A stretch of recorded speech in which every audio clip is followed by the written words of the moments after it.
Hello everyone. Ano usab kita ni ining ato ang tulumanon Lo Amor vlog. Lining higayuda, tuguti nga ato na usab nga i-share kaninyo ang topic mahitungod sa happiness o joy. Aduna mo nag-request kanako nga kana kunong happiness o joy. Unsaon nga mahimong makakabuot kita ni anang happiness or how to achieve ni anang gitawag og happiness. So aron madali og masabtan nato ang tanan, ako kini ipaagi sa acrostic, no? So akong sugdan na kini sa letter H. Usa sa makahatag kanato og kalipay mao kanang humor, no? Kanang pasiaw. Og aduna kitay gift ni ana ato kanang i-share sa uban aron makatawa ang uban nga kaigsuonan nato. Og andam usab kita sa pag dawat ni anang mga pasiaw, no? Of course, pasiaw nga kanang dili bitaw binastos kana bang healthy humor. So usa kana sa makapahimo natong makadala kanato niya sa happiness kanang humor, no? Sa ang letter H. And then ato isunod ang letter A, appreciation, no? We need to appreciate and to be appreciated. Kay makalipay gayud kana, malipay man ta nami og hoy kanindot niya og dress, hoy kanindot niya karon kanang happy kay siya ron. So ingon ana no, malipay sab kita nga makabati ni ana og malipay usab ang ato ang madaig, no. So mao kana letter A, appreciation. Letter P, personal choice. So choose to be happy. It's a choice. So, kita ragi mag-igo ni ana, no? Aron malipay kita, we have to choose to be happy. So, letter P, ang sunod nga letter P, peace. Be at peace with God, with other people, with our friends, relatives, with the neighborhood, sa community, sa ato ang kauban sa balay, no? So, mao kana ang peace. So, ang sunod nga letter I, anaa ka ng investment, anaa ka ng interest, no? So, sa investment o sa interest, maglangkob ka na sa tulo. Time, money, effort. Siyempre, og mag-invest kita, naagyog ka ng money. Pananglitan, malipay kita nga mananom, mo invest kitag time to cultivate, mo invest kitag money, aron makapalit, og mo invest pod og effort. Kay syempre ato man ang tagaag effort aron mo bloom, aron manindot. Kung ang ato usab nga interest cooking, we have to invest time, money and effort, no? So basta sa letter I, sa investment naagid ng time, money, effort. So ang sunod ni ana mao ang letter N, ako kanang ihatag sa nourishment. Nourish, atong in-nourish ang ato ang self. Physically, emotionally, psychologically, spiritually, financially. No? So, in-nourish na to. Ang atong lawas labi na, i-nourish na to, kining atong lawas, atong i-fed og mga nutritious foods, aron mo glow ang atong lawas. No? Tanan-tanan na madala ka na bisan ang atong skin kanang og dili happy og dili nato manarish og maayo, ang atong skin will show, no? Para nang kulang kita og tulog, wala nato may pagka-nourish, no?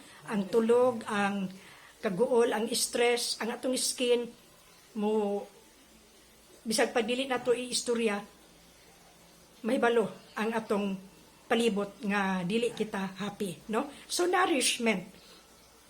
Ang sunod ni ana mao ang letter E, enjoy. Whatever we do, i-enjoy nato. If we enjoy traveling, so enjoy the scenery, enjoy the view, enjoy the people, the food, enjoy. Basta whatever you do, ato ka nang i-enjoy, no? Aron happy.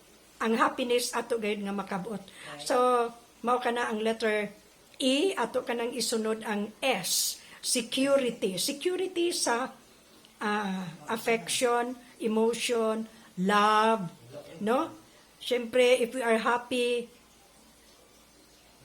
naa ka ng love. Happiness, moabot kita ni ana kung we are loved by everybody, no? Sa atong friends, relatives, ang mga sa community, mga neighbors, no? Makadala ka na sa happiness kanang doon na kitay security sa ilahang gugma. Kay sayod man kita nga anytime madapa kita, doon na tay problema, doon na gimutabang nato, doon na kitay fallback. So, mo build up kita, mo establish kita ni anang gugma aron ang security nato sa ato ang syempre emotion, matingob gayud kana, no? So mao kana ang letter S sa security. Ang usa pa nga letter S, success, no? Ug atong ilangkob kana tanan mahimo kitang successful to attain happiness, no? Ato kana isugod sa humor, appreciation, personal choice, peace, investment, nourishment, enjoyment, security, then success, no? So, mao kana ang happiness.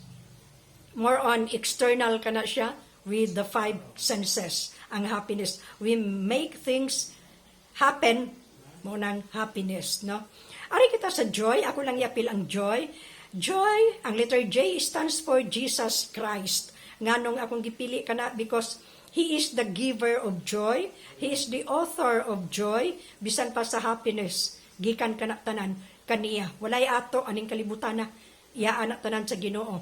So, pinaagi sa joy, inner feeling kana, no? Inner feeling, siya lamang ang maka fill in sa vacuum ni ana. So, ang joy is spiritual because James 1 verse 2 says, "My brethren, count it all joy when all of you fall into diverse temptation," no?